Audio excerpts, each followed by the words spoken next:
হঠাৎ করেই বিস্ফোরণ, কিছু বুঝে ওঠার আগেই ঝরছে প্রাণ। যারা বেঁচে ফিরছেন তাদেরও মেনে নিতে হচ্ছে পঙ্গুত্ব। কয়েকদিনে এমন একাধিক ঘটনা দেখল দেশ। তবে এর কারণ হিসেবে সামনে আসছে কিছু ধারণাসূচক বক্তব্য। কেউ দেখছেন তদারকির অভাব, কেউ দুষছেন অরক্ষিত গ্যাস লাইনকে। এখন এর সঠিক জবাব পাওয়ার অপেক্ষা।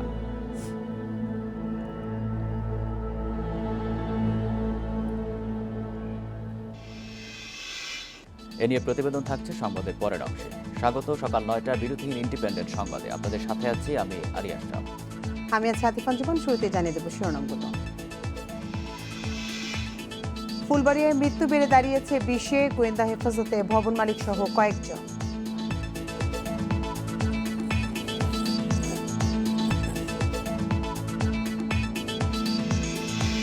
টিসিবির রোজার পণ্য আজ থেকেই সয়াবিন ১১০, মসুর ৭০ আর ৬০ টাকা কেজিতে চিনি।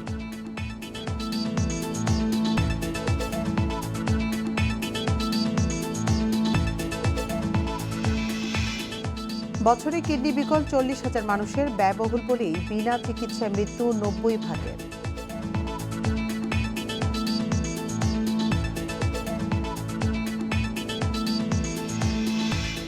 শুনছিলেন প্রধান শিরোনামগুলো। সংবাদে এছাড়াও থাকছে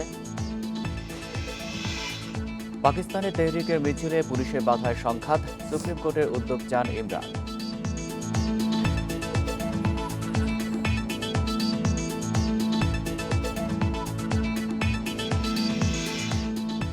এবং হাথুরুর হাতে টি-20তে নতুন শুরুর অপেক্ষা, একাদশে থাকছে 3 থেকে 4 পরিবর্তন।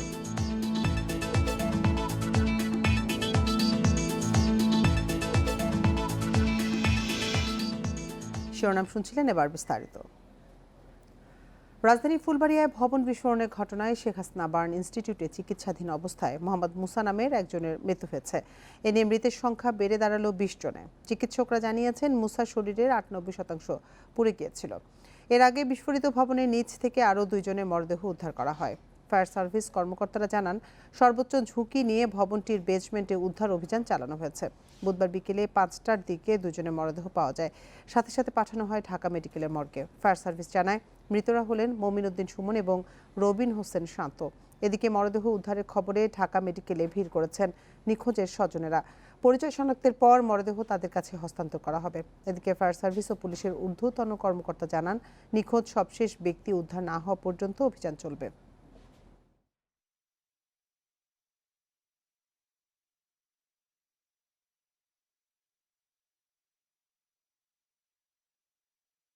ওখানে প্রচুর মাছি ছিল। এরপরে আমরা র্যাবের ডগ স্কোয়াডকে ডাকি। র্যাবের ডগ স্কোয়াড ওখানেই হাঁটাহাঁটি করে এবং আমরা নিশ্চিত হই যে ওখানে থাকতে পারে। একটা করে ইট ডেব্রিজ সরিয়ে আমরা এই 2টা মৃতদেহ সন্ধান পাই এবং 2টাই সফলভাবে উদ্ধার করতে সক্ষম হই। ফুলবাড়িয়া বিস্ফোরণের বিষয়ে বিস্তারিত জানাতে ঘটনাস্থল থেকে এবং ঢাকা মেডিকেল থেকে আমাদের সাথে যোগ দিচ্ছেন সহকর্মীরা। প্রথমেই যাচ্ছি ফুলবাড়িয়ায়, সেখানে আছেন সহকর্মী ওমর ফারুক। ওমর ফারুক, এই উদ্ধার অভিযানের সবশেষ কি তথ্য আছে আপনার কাছে, আমাদের জানাবেন বিস্তারিত সেখান থেকে।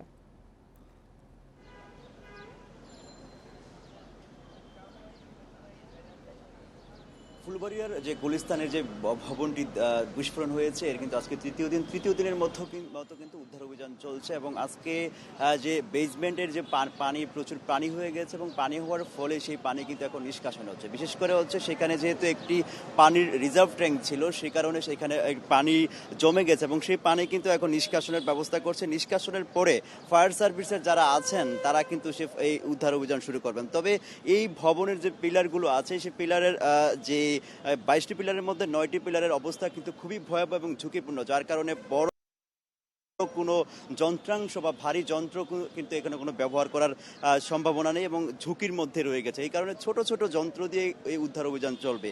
তবে এইখানে একজনের নিখোঁজ, এখনো একজন নিখোঁজ আছে স্বপন নামে, তার বাড়ি হচ্ছে নোয়াখালী। এইখানে সে কর্মচারী ছিলেন। এই যে একজন, এখন মাত্র এই পর্যন্ত একজনই নিখোঁজ আছে এবং যিনি নিখোঁজ আছেন এবং সেটি উদ্ধারের আগ পর্যন্ত ফায়ার সার্ভিস কিন্তু তাদের উদ্ধার অভিযান চালাবেন। তবে এখনকার যে অবস্থা দাঁড়িয়েছে, পুরো জায়গাটি কিন্তু পানিতে ভর্তি হয়ে গেছে, যার কারণে উদ্ধার অভিযান কিছুটা স্থিমিত আছে, কিন্তু পানি নিষ্কাশনের পরে উদ্ধার অভিযান শুরু হবে। তবে ফায়ার সার্ভিসের যারা কর্মকর্তা আছেন তাদের সাথে এই 5 মিনিট আগে আমাদের কথা হয়েছে। তিনি যে বিষয়টি বলেছেন যেহেতু একজন এখন নিখোঁজ আছেন, যেই জায়গায় মাছি থাকবে বা মশা মাছি থাকবে সেই জায়গায় কিন্তু তারা উদ্ধার অভিযান শুরু করবেন। তবে এই ভবন এই জায়গাটি কিন্তু বন্ধ আছে, যেহেতু ভবনটির পাশে একটি রাস্তা আছে, এই রাস্তা জনবহুল রাস্তা, সেই রাস্তাটি কিন্তু গত 3 দিন ধরে বন্ধ আছে, যার কারণে যে পার্শ্ববর্তী রাস্তাটিতে কিন্তু যে যানজটের নাকাল নগরবাসী প্রায়। এইখান দিয়ে যেহেতু সদরঘাট যেতে হয়, পুরান ঢাকার এবং কোর্ট কাছারিতে যেতে হয়, যেহেতু সবসময় জায়গাটি একটি জনবহুল জায়গা থাকে, সবসময় ভিড় থাকে, সেই জায়গা থেকে কিন্তু এখন পর্যন্ত জায়গাটি পুরো ক্রাইম সিন দ্বারা ঘিরে রেখেছেন। এবং উৎসুক জনতাও কিন্তু দেখেন যে এই গতকালকে যে ঘটনাটি ঘটেছে এরপর থেকে কিন্তু উৎসুক জনতার কিন্তু এখানে কোনো কমতি নেই, যার কারণে প্রথম দিন যে উৎসুক জনতার কারণে পুরো ভবনটি উদ্ধার অভিযান চালাতে একটু ব্যাকপথ হয়েছিল এমনটাই জানিয়েছে ফায়ার সার্ভিস। তবে এখনও কিন্তু উৎসুক জনতা তারা বাইরে দাঁড়িয়ে আছে, তারা দেখছে ঘটনাটি। তবে এখানে কিন্তু একটু পরে খুব সম্ভবত র্যাবের বোম ডিসপোজাল ইউনিট আসবেন। তবে আমরা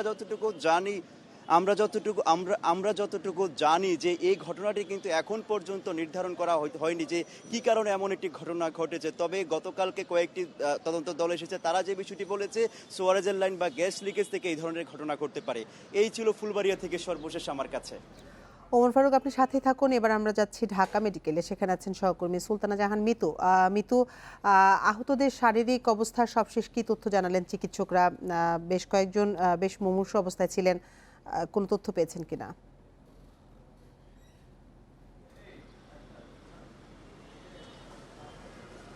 ঢাকা মেডিকেলে এই মুহূর্তে 20 জন ভর্তি আছেন, তার মধ্যে 11 জন আছেন ঢাকা মেডিকেলের বিভিন্ন বিভাগে ভর্তি আছেন।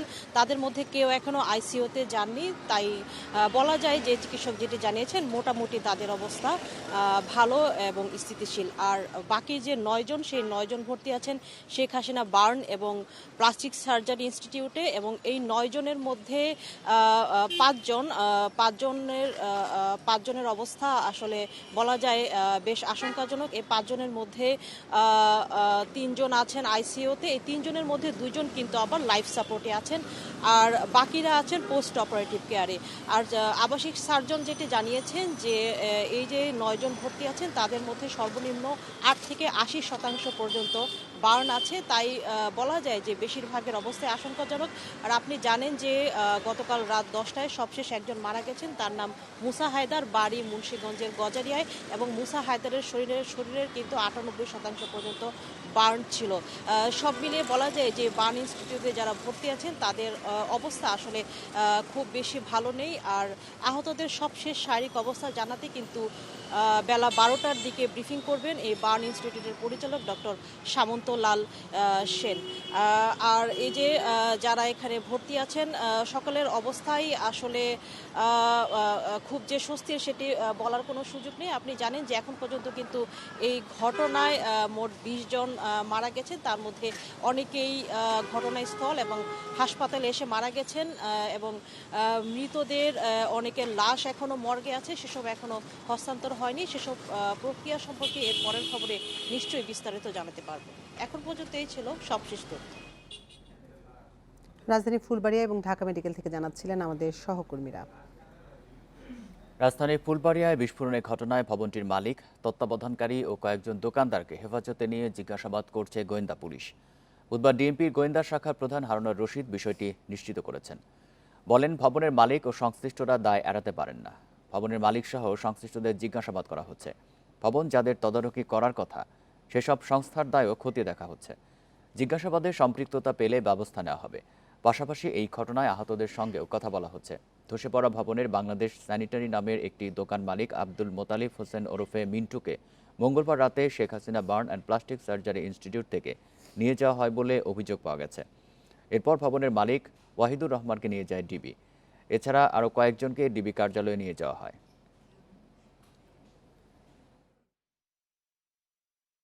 এই যে একটা বিল্ডিং করেছেন যারা, তারা যে রাজুক থেকে অনুমতি নিয়েছেন বা সিটি কর্পোরেশন অনুমতি দিয়েছেন, তারা সেখান থেকে অনুমোদন নিয়ে তারা যে বরখেলাপ করেছেন, বিল্ডিং এর মালিক এবং অন্যান্য যারা রয়েছেন তারা এই দায় এড়াইতে পারে না। এবং আরো যে সংস্থা এই বিল্ডিং এর অনুমতি দিয়েছিল তারা কি এটার খোঁজ খবর রেখেছে কিনা সেটাও আমাদের দেখা উচিত। এবং সেই কারণে আমাদের ডিবি পুলিশ আমরা প্রত্যেকটি মানুষকে জিজ্ঞাসাবাদ করছি, জিজ্ঞাসাবাদ করে পরবর্তী পর্যায়ে আমরা আইনগত ব্যবস্থা নিব। ফুলবাড়িয়ায় বিস্ফোরিত ভবন খুবই ঝুঁকিপূর্ণ হয়ে আছে। ভবনের ভেতরে উদ্ধার কাজ চালানো কঠিন হয়ে পড়ছে। ফায়ার সার্ভিস, সেনাবাহিনী ও রাজুকের সমন্বয়ে গড়া দলই সিদ্ধান্ত নেবে কিভাবে ধ্বংসস্তূপ সরানো যায়। বুধবার দুপুরে ঘটনাস্থল পরিদর্শনে এসে স্বরাষ্ট্রমন্ত্রী একথা জানান। বুধবার সকাল ৯টায় দ্বিতীয় দিনের উদ্ধার কাজ শুরু করে ফায়ার সার্ভিসের কর্মীরা। সঙ্গে যোগ দেয় সেনাবাহিনী ও রাজুক। প্রথমে সিদ্দিকিয়া মার্কেটের নিচ তলায় ধসে যাওয়া স্যানিটারি সামগ্রীর দোকানে যায় তারা। অপসারণযোগ্য মালামাল কিছু বাইরে নিয়ে আসে। তবে মূল বিস্ফোরিত ভবন কুইন্স কিচেনের ভেতরে প্রবেশ করতে পারেনি তারা। ৭ তলা ভবনের ভূগর্ভস্থ থেকে ৩ তলা পুরোটাই বিধ্বস্ত। পিলারে দেখা দিয়েছে ফাটল, কনক্রিট পলেস্তারা খসে পড়েছে।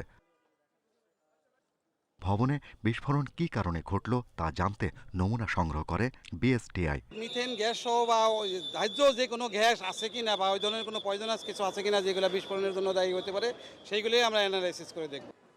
ডিএমপির ডগ স্কোয়াড K9 আসে উদ্ধার অভিযানে। ধ্বংসস্তূপে কেউ আটকে আছে কিনা তা খতিয়ে দেখে তারা। ঘটনাস্থল পরিদর্শনে এসে ডিএমপি কমিশনার জানান, প্রাকৃতিক গ্যাস নাকি অন্য কোনো বিস্ফোরণে ফুলবাড়িয়ায় হতাহতর ঘটনা ঘটেছে তা এখনই বলা যাচ্ছে না। কোনো গ্যাস জন্য এই দুর্ঘটনা ঘটলো নাকি অন্য কোনো বিস্ফোরণের কারণে ঘটনা ঘটলো, এটা আমাদের তদন্ত কমিটি আরও পুঙ্খানুপুঙ্খভাবে তদন্ত করছে। এছাড়াও আমরা ওইখান থেকে আলামত জব্দ করে সিআইডি এবং বিস্ফোরক অধিদপ্তরে ফরেনসিক টেস্টের জন্য পাঠিয়েছি যে এখানে কোনো বিস্ফোরকের কোনো আলামত আছে কি। বুধবার দুপুরে ঘটনাস্থলে এসে স্বরাষ্ট্রমন্ত্রী জানান, বিস্ফোরণে ৩টি ভবন ক্ষতিগ্রস্ত হয়েছে, যা অত্যন্ত নাজুক হয়ে যে কোনো সময়ে ধসে আর একটি বড় দুর্ঘটনা ঘটতে পারে। তাই ভবনের ভেতরে উদ্ধার তৎপরতা চালানো কঠিন হচ্ছে। কিছু লোড কোনো ক্রমের পরে তাহলে হয়তো এটা ধ্বংস হয়ে যেতে পারে। সেই জন্যই এখানে যথেষ্ট প্রিকশন নিয়ে পরবর্তী কার্যক্রম করা হবে, এই ধরনের সিদ্ধান্ত রয়েছে। ফায়ার সার্ভিস যাদের মূল দায়িত্ব তারা কাজ করছেন, তাদেরকে সহযোগিতা করছেন পুলিশ, তাদেরকে সহযোগিতা করছেন আর্মি, তাকে সহযোগিতা করছেন রাজুকের বিশেষজ্ঞরাও এখানে আসছেন। কুইন্স কিচেন ভবনের নিচ তলার সামনের কিছু আবর্জনা পরিষ্কার করে দক্ষিণ সিটি কর্পোরেশন। উদ্ধার কাজের জন্য ভবনের সামনের নর্থ সাউথ সড়কের একটি অংশ যান চলাচল বন্ধ করে দেয়া হয়েছে। Shahriar Anirban, Independent News, Dhaka.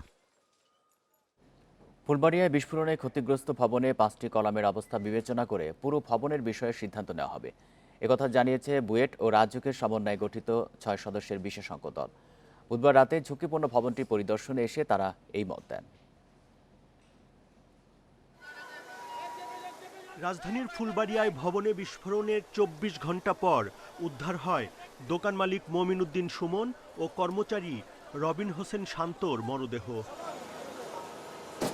Fire সার্ভিসের পাশাপাশি দিনভর বিভিন্ন সংস্থার সহযোগিতায় চলে ঝুঁকিপূর্ণ এ ভবনে উদ্ধার কার্যক্রম। এখনও 2 দোকান কর্মচারী সন্ধান মেলেনি বলে জানান তাদের স্বজনরা। এখানে আমার সালাম মেহেদি হাসান স্বপন এখনো এখানে আছে।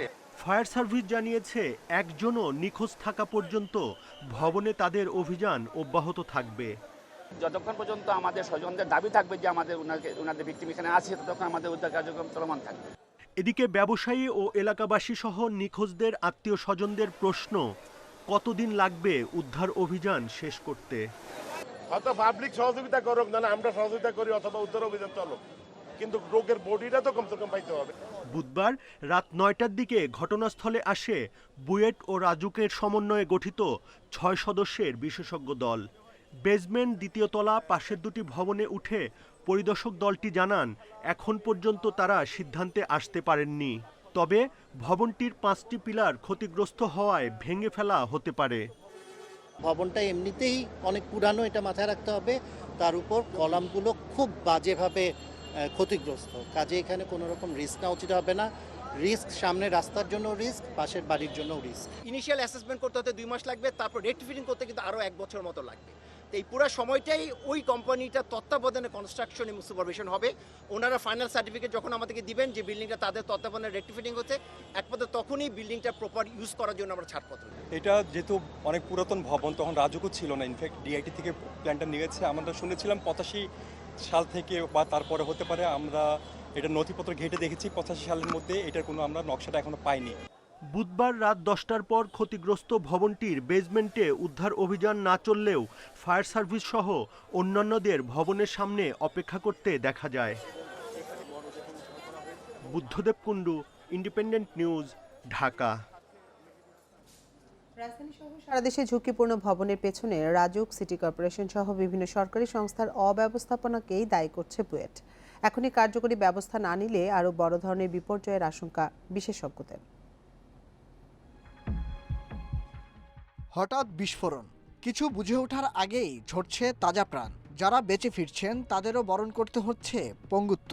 কয়েকদিনের ব্যবধানে এমন একাধিক ঘটনার সাক্ষী দেশ। কোনো ঘটনা ঘটলেই এ নিয়ে কিছুদিন হইচই, আলোচনা সমালোচনার ঝড়। এরপর যেন আরেকটি দুর্ঘটনার সংবাদের অপেক্ষা। কেন বারবার ঘটছে এমন বিস্ফোরণ, তা নিয়ে শুধু মিলছে ধারণাসূচক বক্তব্য। আমাদের যে প্রতিষ্ঠানগুলো আছে, আমাদের রাজুক যারা বিল্ডিং চেক করার সাথে জড়ানো, আমাদের ফায়ার সার্ভিস যারা ফায়ারের উৎপত্তি স্থলগুলো চেক করার জন্য জড়ানো, এবং সিটি কর্পোরেশন, এরা কেউই কি এই জিনিসগুলো চেক করতে সক্ষম হচ্ছে না।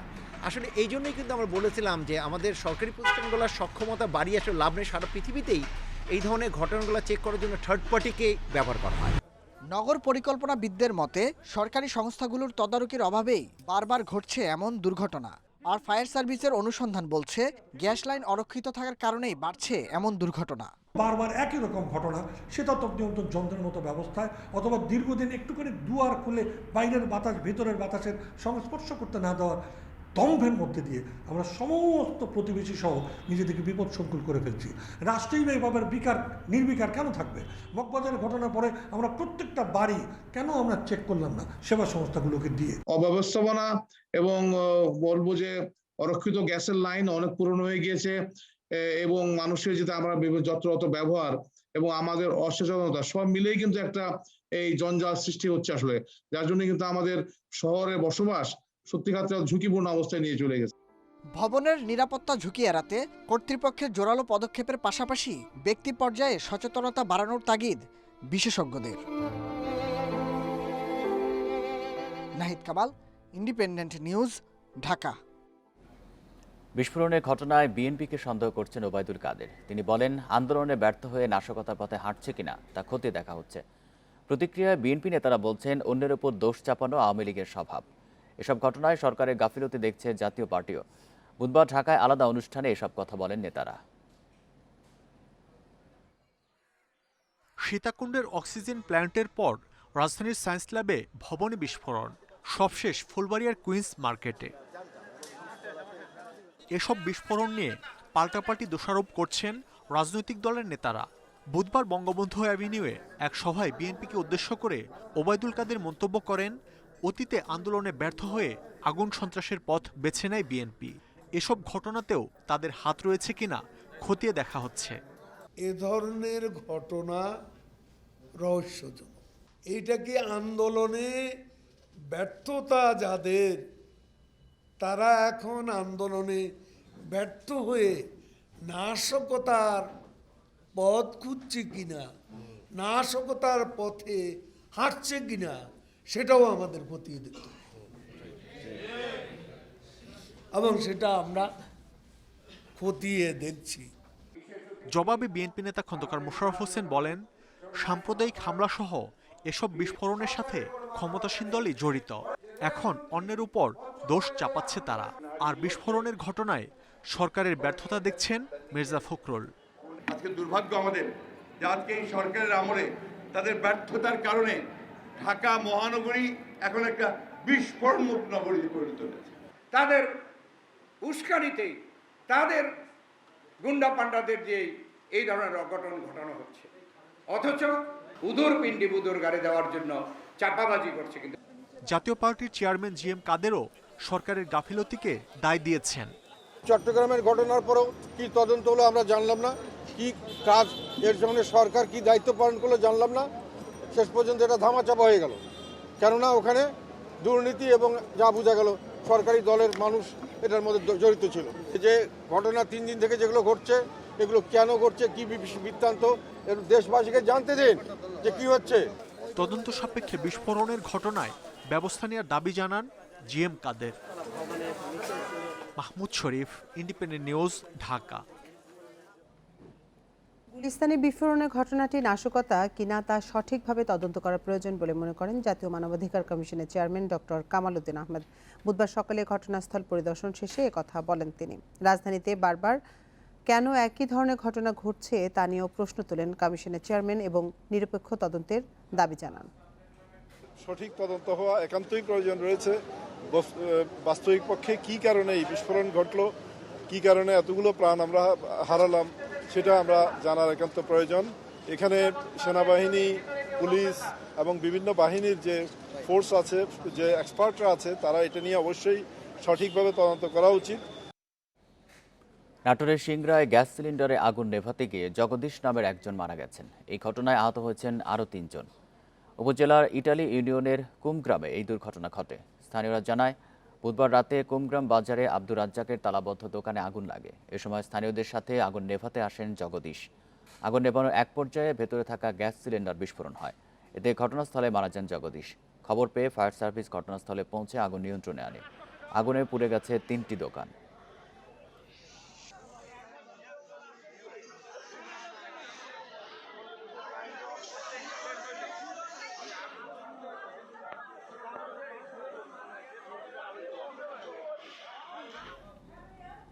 ব্রাহ্মণবাড়িয়া আখাউড়া ইসলামী বক্তা শরীফুল ইসলাম ভূঁইয়াকে জিহ্বা কেটে হত্যা চেষ্টার মামলায় 4 জনকে গ্রেপ্তার করেছে র্যাব 9। এর আগে মঙ্গলবার চট্টগ্রাম ও ব্রাহ্মণবাড়িয়ায় বিভিন্ন স্থানে অভিযান চালিয়ে তাদের আটক করা হয়। র্যাব জানায়, গত রোববার রাতে ইসলামী বক্তা মাওলানা শরীফুল ও তার সহযোগী সহ মাহফিল শেষে মোটরসাইকেলে বাড়ি ফিরছিলেন। পথে জেলার আখাউড়ার রামনগর গ্রামে রেল ক্রসিংয়ে পৌঁছালে তার উপর হামলা চালানো হয়। এই সময় দুর্বৃত্তরা মাওলানা শরীফের মুখে আঘাত করলে জিহ্বা কেটে যায়। এ ঘটনায় মাওলানার চাচা বাদী হয়ে আখাউড়া থানায় মামলা দায়ের করেন। পরে র্যাব অভিযান চালিয়ে তাদের গ্রেপ্তার করে। প্রাথমিক জিজ্ঞাসাবাদে হামলার দায় স্বীকার করেছে গ্রেপ্তারকৃতরা।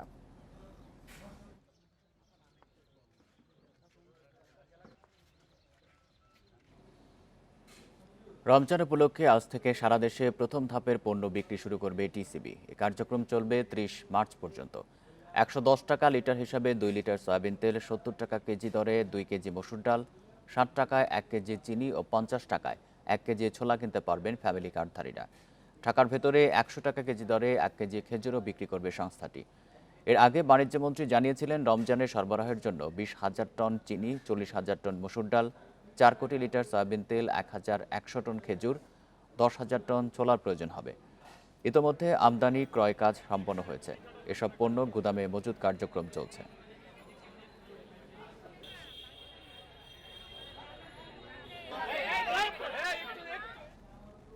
বরিশালে সরকারি অর্থ সম্পদ আত্মসাতের মামলা হচ্ছে দেরিতে। এতে আলামত নষ্টের পাশাপাশি অপরাধীর পার পাওয়ায় বাড়ছে অপরাধের প্রবণতা। নানা সরকারি প্রতিষ্ঠানের সংঘবদ্ধ চক্র এ কাজে জড়িত বলছে পুলিশ ও অপরাধ বিশেষজ্ঞরা।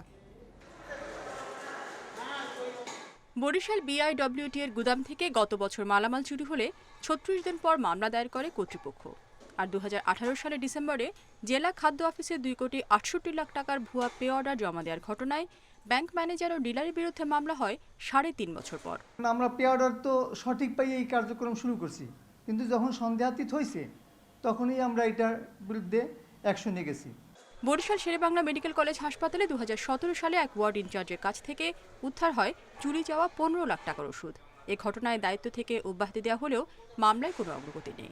আর 2021 সালে হাসপাতালের গুদাম থেকে 28টি অক্সিজেন সিলিন্ডার উদ্ধারের ঘটনায় তদন্ত কমিটি করেই দায় সেরেছে কর্তৃপক্ষ। তদন্ত কমিটি আসলে আমরা যাদের সিলেকশন করি সেই সিলেক্টিভ লোকের উপর অনেকটা নির্ভর করে। তো হতে পারে যেহেতু একই প্রতিষ্ঠানে কাজ করে সবাই, তো এই জন্য আমাদের সিলেকশনটা হওয়া উচিত যারা ইম্পার্শিয়াল অর্থাৎ নিরপেক্ষ তদন্ত করতে পারে, তাদেরকে আমাকে দেওয়া উচিত। সাম্প্রতিক সময়ে বরিশালে বিভিন্ন সরকারি প্রতিষ্ঠানের অর্থ সম্পদ আত্মসাতে অন্তত 8টি মামলা দায়ের হয়েছে। অপরাধীদের বাঁচাতে অনেক সময় দেরিতে মামলা দায়ের হয় বলছে পুলিশ। অভিযোগের এক হলো অজ্ঞাতনামা দেওয়া হয়েছে, কিন্তু তদন্ত করে দেখা যায় যে ঘটনাটা আসলে খুবই সন্দেহের উদ্রেক করে, কারণ তাৎক্ষণিকভাবে কর্তৃপক্ষ আমাদেরকে জানান নাই এবং যেই সকল জায়গা থেকে আত্মসাৎগুলো হয়েছে খুব সহজে এই জায়গাগুলো থেকে এইভাবে আত্মসাৎটা সহজে হয়ে যাওয়ার কোনো কারণ নেই। হিসেবের গরমিল থাকতে দেরিতে মামলা দায়েরের প্রবণতা দেখা যায় বলছে অপরাধ বিশেষজ্ঞরা। আলামত নষ্ট হওয়ায় অপরাধীরাও সহজে পার পেয়ে যায়। যেখানে বলা আছে জাস্টিস ডিলেড, জাস্টিস ডিনাইড, অতএব এই সমস্ত কেসগুলো পুঙ্খানুপুঙ্খরূপে তদন্ত করার দরকার। তা না হইলে এভিডেন্স নষ্ট হয়ে যাবে, আসামিরা তারা তাদের খালাস পাওয়ার সম্ভাবনা বেশি থাকে। প্রতিষ্ঠানের স্বচ্ছতা নিশ্চিতে যে কোনো অনিয়মের ঘটনায় দ্রুত তদন্ত প্রতিবেদন জমা ও সময়মতো মামলা দায়েরের উপর জোর দিয়েছেন সংশ্লিষ্টরা। Independent news. চট্টগ্রামে শুধু কাঞ্চননগরে প্রশাসনকে উপেক্ষা করে চলছে 17টি ইটভাটা। পরিবেশ, স্বাস্থ্য ও কৃষিকে হুমকিতে ফেলা এসব ভাটার বেশিরভাগের নেই সনদ ও ছাড়পত্র। ভাটার মালিকানার জনপ্রতিনিধিরাও। তবে প্রশাসনের দাবি, পরিবেশ রক্ষায় নিয়মিত অভিযান চলছে। চট্টগ্রামে চন্দনাইশের ধান, সবজি, পেয়ারাসহ কৃষিজ পণ্য উৎপাদনে সুনাম রয়েছে কৃষকদের। তবে ইটভাটার কারণে দেদারসে কাটা হচ্ছে জমির টপসয়েল, এতে কমছে জমির উর্বরতা। এছাড়াও খালি পড়ে আছে শত শত হেক্টর জমি। কালো ধোঁয়ার কারণে আজকে কৃষি জমি থেকে শুরু করে যেসব গাছ বাগান রয়েছে, ফলজ গাছ যেই সব রয়েছে, সেই ফলজ গাছে এখন আর মুকুল আসে না, এখন আর ফল হয় না, পাতাও ঝরে যায়। মানুষ এখন বক্ষব্যাধিতে আক্রান্ত হচ্ছে, হাঁপানি রোগ আক্রান্ত হচ্ছে, তার উপর যে পাহাড় কেটে ফেলতেছে। চন্দনাইশের 31টি ইটভাটার মধ্যে বৈধ ছাড়পত্র বা সনদ নেই 25টিরই। আবেদন আছে, আমাদের সব কিছু আছে, কিন্তু আমাদের পরিবেশ ছাড়পত্রটা এটা এরকম আমি এই বছর পেয়েছি, কথা বুঝছেন। আগামী বছর যখন আসছে এটা আবার রিনিউ করতেছে না। অভিযোগ রয়েছে প্রশাসনের সহায়তায় ইটভাটা চালাচ্ছে একটি পক্ষ। তবে এই অভিযোগ অস্বীকার করে নিয়মিত অভিযান চালানোর কথা জানিয়েছে কর্তৃপক্ষ। এখানে আমাদের ইটভাটা আইনগত বিষয়গুলো দেখার জন্য আমরা আমাদের মোবাইল কোর্ট পরিচালনা অব্যাহত রেখেছি। প্রতিবেদন আমরা জেলা প্রশাসক মহোদয়ের কার্যালয়ে প্রেরণ করেছি এবং সেই সাথে শেষ অ্যাকশন হলো আমরা পরিবেশে লিখব এবং পরিবেশ থেকে একটা নিয়মিত মামলা দায়ের করা হবে। উপজেলায় 6টি ইটভাটার ছাড়পত্র থাকলেও অধিকাংশ ইটভাটা গড়ে উঠেছে বেআইনিভাবে। Rakib Uddin, Independent News, Chandanaish, Chattogram. জনসংখ্যার অন্তত 17% মানুষ কোনো না কোনোভাবে ভুগছে কিডনি রোগে, আর প্রতি বছর প্রায় 40,000 মানুষের কিডনি বিকল হচ্ছে, ঘটছে মৃত্যু। কিডনি রোগের চিকিৎসা ব্যয়বহুল হওয়ায় 90% রোগী মারা যায় বিনা চিকিৎসায়। ইউনাইটেড স্টেট রেনাল ডাটা সিস্টেমের তথ্যমতে দেশে 2010 সালের চেয়ে 2020 সালে কিডনি ডায়ালাইসিসের রোগী বেড়েছে প্রায় 2.5 গুণ। আর বিশ্ব স্বাস্থ্য সংস্থার হিসাবে 2020 সালেই কিডনি রোগে মৃত্যু হয়েছে 10,841 জনের। দীর্ঘমেয়াদী কিডনি রোগ নীরব ঘাতক। উচ্চ রক্তচাপ, স্থূলতা, ভেজাল খাবার, ব্যথানাশক ঔষধ সেবন সহ নানা কারণে বাড়ছে কিডনি রোগী। প্রতিবছর দেশে কমপক্ষে 40,000 মানুষের কিডনি বিকল হলেও আছে সচেতনতার অভাব। বারবার ইউরিনে ইনফেকশন হয়ে থাকে, দীর্ঘদিন যাবৎ ব্যথানাশক বড়ি খেয়ে থাকে, এরাই হচ্ছেন যে অথবা কিডনির গতি প্রবাহে যে ইউরিন ফ্লোতে যদি কোনো অবস্ট্রাকশন বা বাধাগ্রস্ততা থাকে, তারা কিন্তু উচ্চ ঝুঁকিতে থাকেন এবং এরা প্রতি 6 মাস পর পর কিডনি চেক করতে হবে। কিডনির থেকে ইউরিন থেকে প্রোটিন লিক করে কিনা, অ্যালবুমিন লিক করছে কিনা, যাচ্ছে কিনা, এটা কিন্তু প্রাথমিক লক্ষণ। 40 কিডনি রোগে আক্রান্ত হওয়ার ঝুঁকি বেশি। বিশ্বে প্রতি 10 জনের একজন দীর্ঘমেয়াদী কিডনি রোগে ভুগছে, আর দেশে 70 প্রতি 10 জনের 5 জনই ভুগছে জটিল এ রোগে। নিম্ন মধ্যমায়ের দেশ সকল রোগীকে ডায়ালিসিস দিতে সক্ষম না আর কি। এর জন্য যত ডায়ালিসিস আপনি 40,000 রোগীর প্রতি বছর যে কিডনি ফেলিওরে মারা যায়, তাই সবাইকে যদি ডায়ালিসিস দিতে চান, হেলথ সার্ভিসের 3.5% জিডিপি হেলথে এক্সপেন্ডিচার করে, তাহলে আপনার পুরো বাংলাদেশের বাজেট প্রয়োজন হবে। ব্যয়বহুল কিডনি রোগ প্রতিকারের চেয়ে প্রতিরোধের ওপর জোর দেওয়ার আহ্বান বিশেষজ্ঞ চিকিৎসকদের। Buddhadev Kundu, Independent News, Dhaka. এ নিয়ে প্রতিবেদন থাকছে সংবাদের পরের অংশে। আগামী শিক্ষাবর্ষের জন্য 35 কোটি বই ছাপাবে সরকার। এরই মধ্যে প্রাথমিকের দরপত্র ঘোষণা করেছে। বৈশ্বিক সংকটের কারণে এবার কাগজের মান কমাচ্ছে জাতীয় শিক্ষাক্রম ও পাঠ্যপুস্তক বোর্ড। তবে মুদ্রণ মালিক সমিতি বলছে, মান না কমিয়ে কাগজ আমদানির অনুমতি দেওয়া হোক।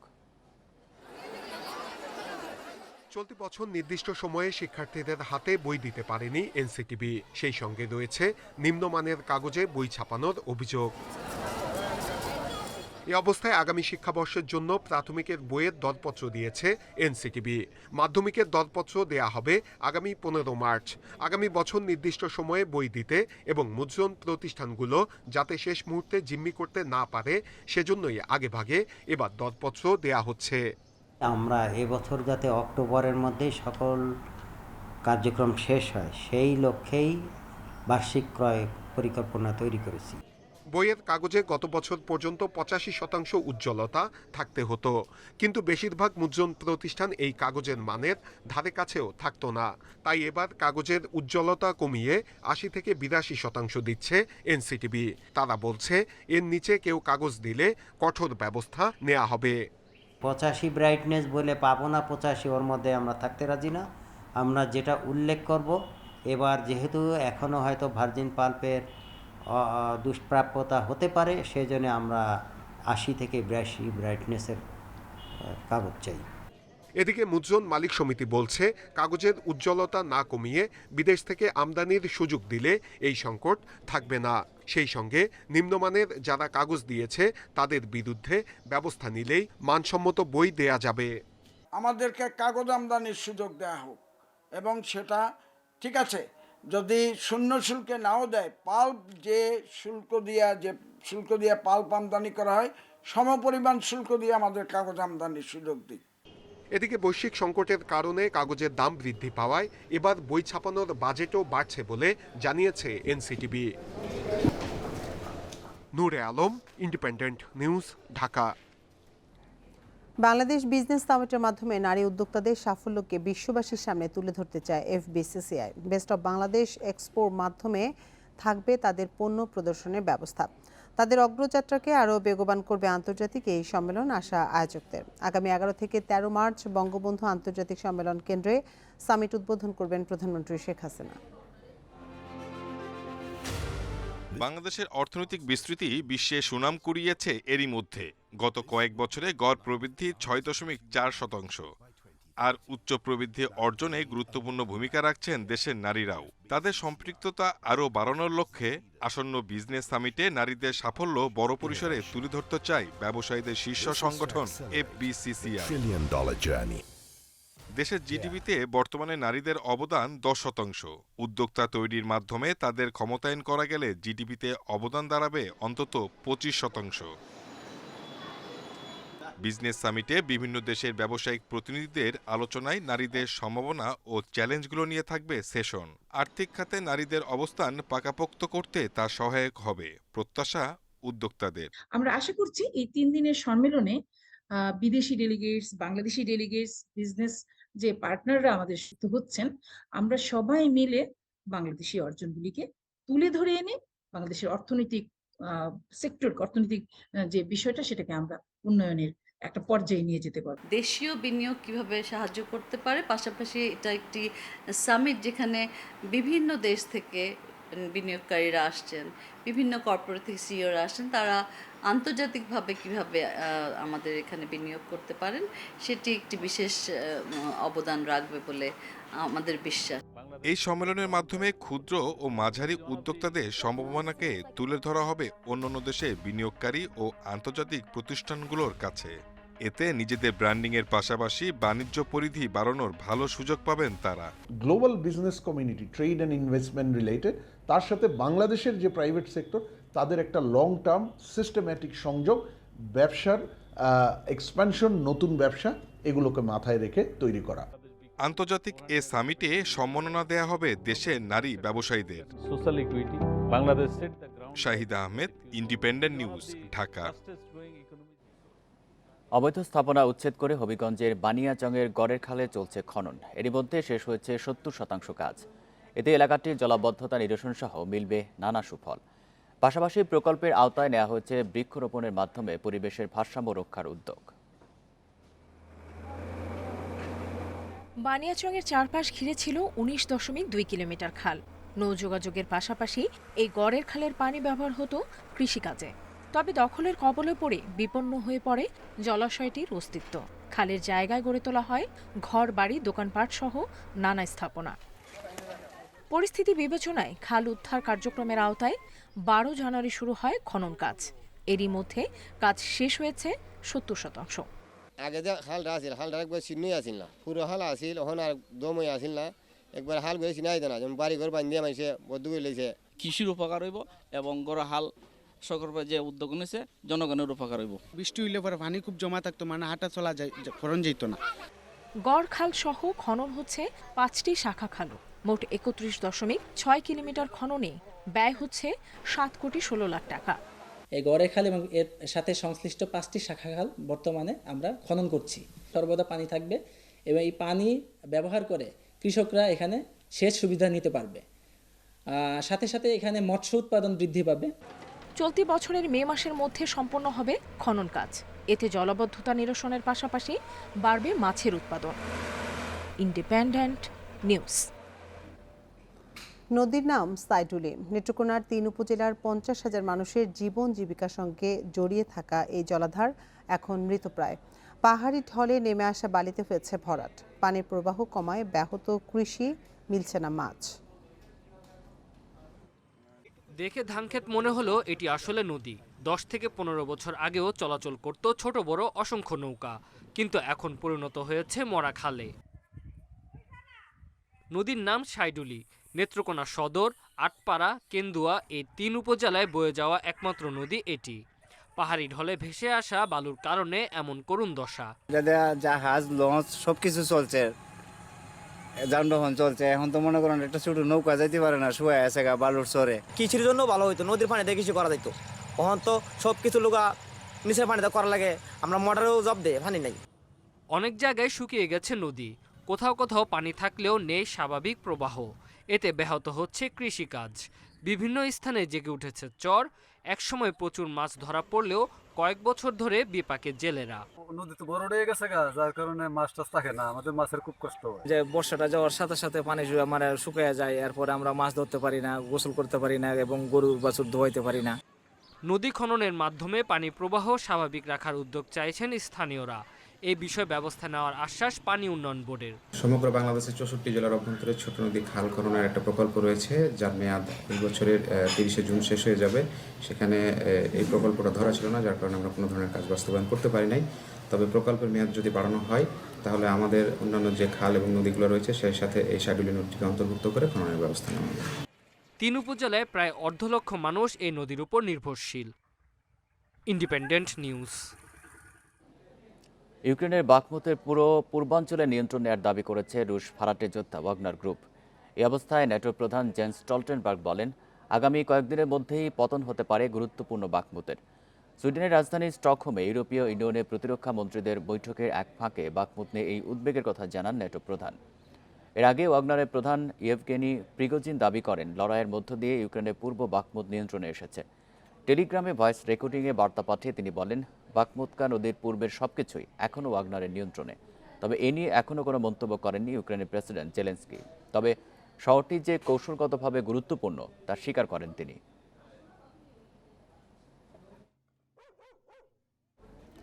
কৃষ্ণ সাগরে শস্য চুক্তির মেয়াদ বাড়ানোর আহ্বান জানিয়েছেন জাতিসংঘের মহাসচিব অ্যান্তোনিও গুতেরেস। বুধবার ইউক্রেনের রাজধানী কিয়েভে সফরে গিয়ে এ আহ্বান জানান তিনি।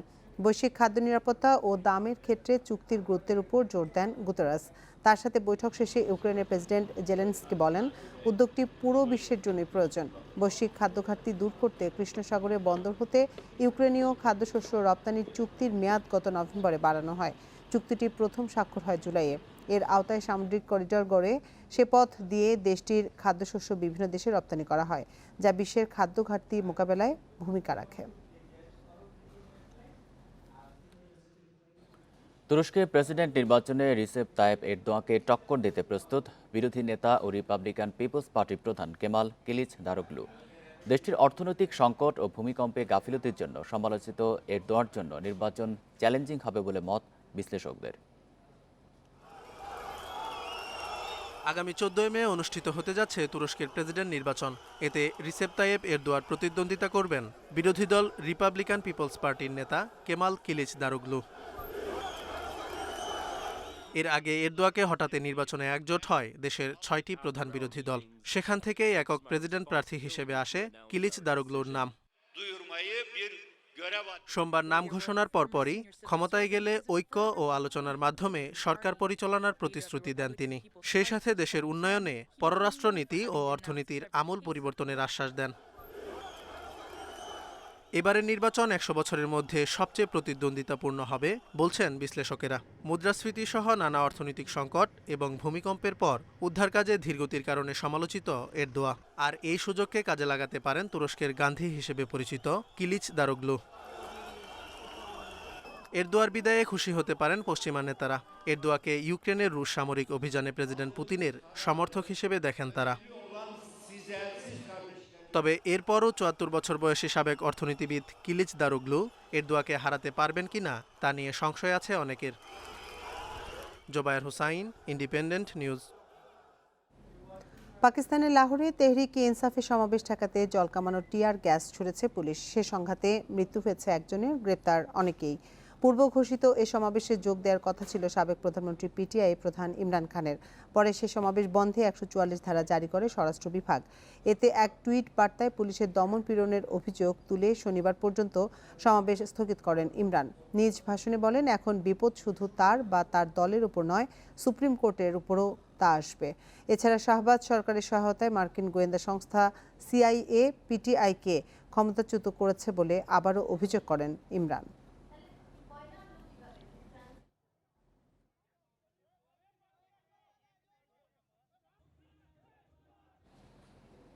চট্টগ্রামে বাংলাদেশ ইংল্যান্ড সিরিজে প্রথম টি-20 আজ। কোচ হাতুরু সিংহে নতুনদের দেখে নিতে মুখিয়ে। এখান থেকে বিশ্বকাপের জন্য প্রস্তুতি শুরু করতে চান তিনি। অন্যদিকে তৃতীয় ওয়ানডে হারলেও জয় দিয়ে টি-20 মিশন শুরু করতে চায় ইংল্যান্ড। জহুর আহমেদ চৌধুরী স্টেডিয়ামে ম্যাচ শুরু বেলা ৩টায়। সেন্টার উইকেটে ছক্কা হাঁকানোর প্রতিযোগিতা। লিটন, হৃদয়, শান্ত, আফিফ, রনিদের দলনেতা সাকিব এই ম্যাচেও ছড়ি ঘোরালেন। জানিয়ে দিলেন ধুমধারাক্কার টি-20 ফিরছে, যেখানে ইংল্যান্ডকে হারাতে আগ্রাসী ব্যাটিংয়ের বিকল্প নেই। ৪ মাস পর টি-20তে টাইগাররা। নানা রদবদলের দলের অনুশীলনের শুরুতে সাকিব হাতুরুর টিম মিটিং। ইংলিশ চ্যালেঞ্জে জয়ী হওয়া কঠিন কাজ। হাতুরুর চোখে জয়ের থেকে যেন নতুনদের দেখে নেয়ার নেশা বেশি। নতুনদের জন্য এটা অনেক বড় সুযোগ। তবে আমি আশা করি যাদের নেওয়া হয়েছে তারা যেন দেখাতে পারে তারা কেন দলে। ব্যাটিংয়ে নতুনদের নেটে দেখেছি, তবে ম্যাচে কেমন করে সেটা বেশি জরুরি। আমরা জয়ের লক্ষ্য নিয়েই নামব। ১৬ বছরের টি-20 ইতিহাসে টাইগাররা মাত্র একটা ম্যাচ খেলতে পেরেছে ইংল্যান্ডের বিপক্ষে। ২০২১ সালে হারটা ৮ উইকেটে। নতুন দল নিয়ে এখন থেকেই ২০২৪ বিশ্বকাপের কাজ শুরু করতে চান হাথুরু। এটা সবেমাত্র শুরু। উইন্ডিজ যুক্তরাষ্ট্র বিশ্বকাপের কন্ডিশন অন্যরকম হবে। এখন থেকেই ভাবতে হবে দল কেমন হবে, কারা খেলবে। ফিল্ডিংয়ে আমরা অনেক উন্নতি করেছি, বাকি বিভাগেও উন্নতির অনেক জায়গা আছে। ইংল্যান্ড তৃতীয় ওয়ানডে হেরে মোমেন্টাম হারিয়েছে কিছুটা, তবে ঘুরে দাঁড়ানোর মন্ত্র ভালোভাবেই জানা আছে বিশ্বসেরাদের। উইকেট সহজ হবে না, স্পিনাররা ভালো করবে। নতুন কিছু ক্রিকেটার আছে বাংলাদেশে, ওরা দ্রুত ২০ থেকে ৩০ রান করলে ম্যাচের চিত্র পরিবর্তন হতে পারে। হৃদয়ের অভিষেক। ৮ বছর পর রনির ম্যাচ খেলার সম্ভাবনা যেমন জোরালো, তেমনই সোহানের বাদ পড়াও হতে পারে সমানভাবে আলোচিত। টি-20 বিশ্বকাপের ৪ মাস কেটে গেছে। দীর্ঘ এই সময়ে বড় পরিবর্তন এসেছে বাংলাদেশ দলে। তারুণ্যনির্ভর দলের চালকের আসনে সাকিব ও হাতুরু সিংহে। Challenge England. বড় এই চ্যালেঞ্জে জয়ী হতে পারলে নতুন যুগের সূচনা হতে পারে টি-20 ক্রিকেটে। Mazharul Islam, Independent News, Zahur Ahmed Chowdhury stadium, Chattogram. হাতুরু সিংহের অধীনে টি-20তে নতুন শুরুর অপেক্ষা। সবশেষ ম্যাচ থেকে একাদশে ৩ থেকে ৪টি পরিবর্তন এনে ইংল্যান্ডের বিপক্ষে প্রথম টি-20তে নামবে বাংলাদেশ। চট্টগ্রামের ব্যাটিং উইকেটে টস বড় ফ্যাক্টর হবে না। হাথুরু ও ডোনাল্ডের সাথে সাকিবের দীর্ঘ আলাপচারিতার অন্যতম কারণ তো একাদশ ঠিক করা। টি-20 বিশ্বকাপের ৪ মাস পর আবারও ২০ ওভারের চ্যালেঞ্জ। সেই দল থেকে বাদ পড়েছেন রাব্বি, এবাদত ও সৌম্য। অনুশীলনে স্পষ্ট হয়েছে ৮ বছর পর ফিরছেন রনি। অভিষেক হতে পারে হৃদয়ের।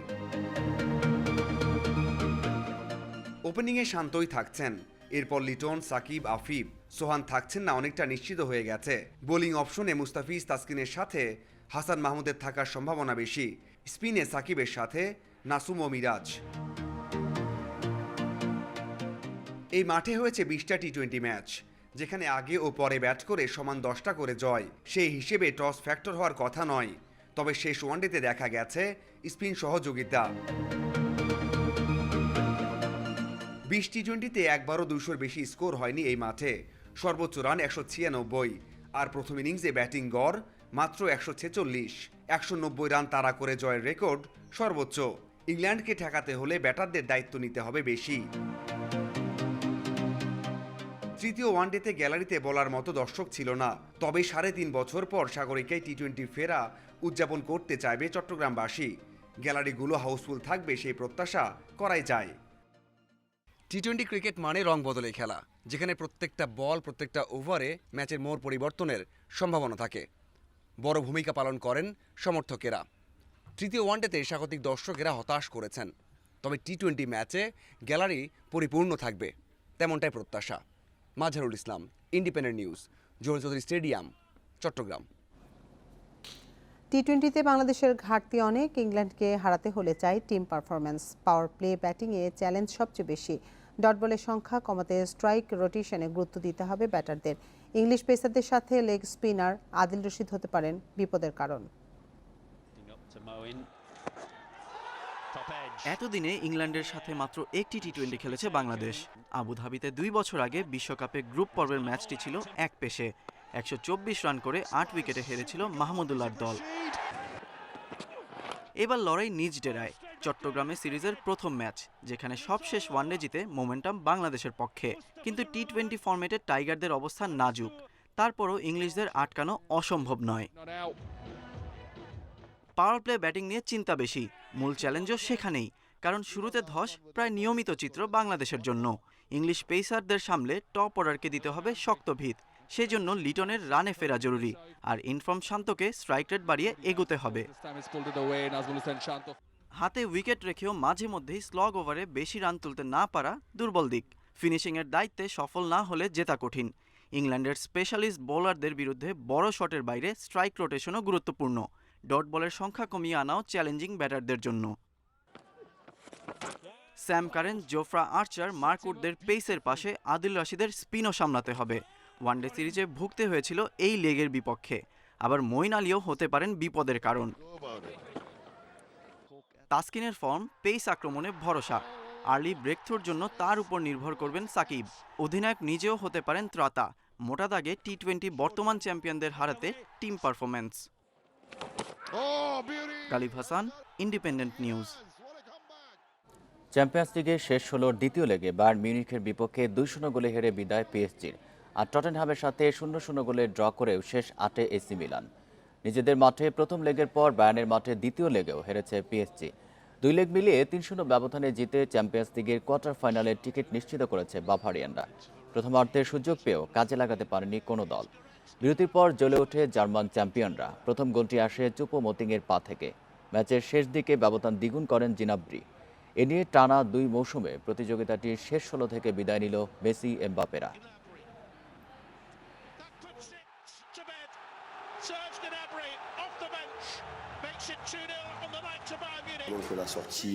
প্রথমার্ধ ভালো খেলেও গোলের দেখা পাইনি। বায়ার্ন দুর্দান্ত খেলেছে, আমরা সে চাপ নিতে পারিনি। ওদের সাথে 2 ম্যাচেই নিজেদের মেলে ধরতে ব্যর্থ আমরা। প্রত্নতাত্ত্বিক নিদর্শনে সমৃদ্ধ মিশরে আবারও পাওয়া গেল সহস্র বছর পুরনো একটি স্ফিংস। হাথর উপাসনালয়ে মাটি খুঁড়ে এর সন্ধান পান প্রত্নতাত্ত্বিকরা। গিজাতে পাওয়া স্ফিংসের চেয়ে আকারে অনেক ছোট এটি। তবে মূর্তিটির মুখে হাসি আর গালে টোল থাকায় একে রোমান সম্রাট ক্লডিয়াসের মূর্তি বলে ধারণা করা হচ্ছে।